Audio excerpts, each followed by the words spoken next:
Well, hitting the gym regularly is often considered the fastest way to achieve your goals. But what happens when you still aren't seeing results? Now, with us today, we have our fitness expert, Wes Cole, to show us some of the top three common gym mistakes people make. What are those gym mistakes? Well, the first one really is it's not working their legs. You know, I've seen people, they go into the gym and they like to work their guns for a solid hour. But it's very important. It's very important to work your legs, not just because it burns more calories, but when you work large muscle groups, your body releases a lot of muscle building hormones, which will actually aid in making you stronger all over.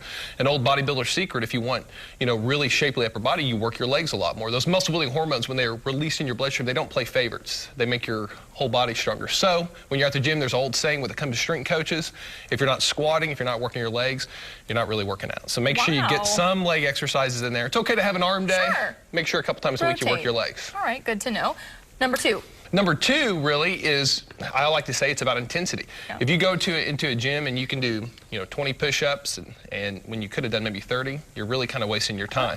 If you can read a whole novel while you're on the treadmill and you can do that pretty clear, you probably need to up your intensity. I'd rather see people go into the gym and give 30 minutes of really hard effort than 2 hours of socialize. I always tell people you can't just go to the gym and you can't just go through the motions. You got to really give it some effort. And that's something you can save time and get a better workout. There you go. There you go. And last but not least, it's your diet too. I always tell people your diet will determine how your body utilizes your exercise program.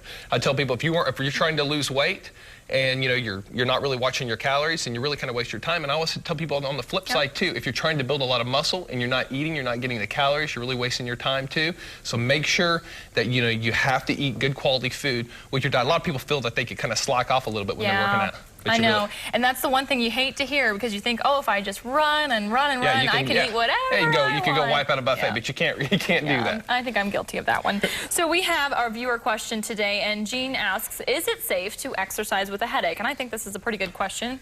Well, I don't really think it's dangerous, but it'll just make it worse. You're going to really, especially when it comes to weight training, maybe some light walking might help, but anything that's going to make you exert and really get that blood pressure up, it's really going to make it worse too. And I always tell people all the time that, especially if you're getting headaches while you work out, that can be kind of a red flag for something a little bit more serious, and you definitely need to talk to your doctor about that. Because if you're getting headaches all the time when your blood pressure is elevated, you need to probably get that checked out. Yeah. So you're saying we probably shouldn't use this as an excuse not to go to the gym, but I mean, if you're really not feeling great, it's not going to make you feel any better. Well, and it goes back to the intensity thing too. If you're not feeling good, stay at home because you're going to end up going to the gym and you're going to end up just not getting much effort. And you might make yourself a little bit sicker. So take the day off.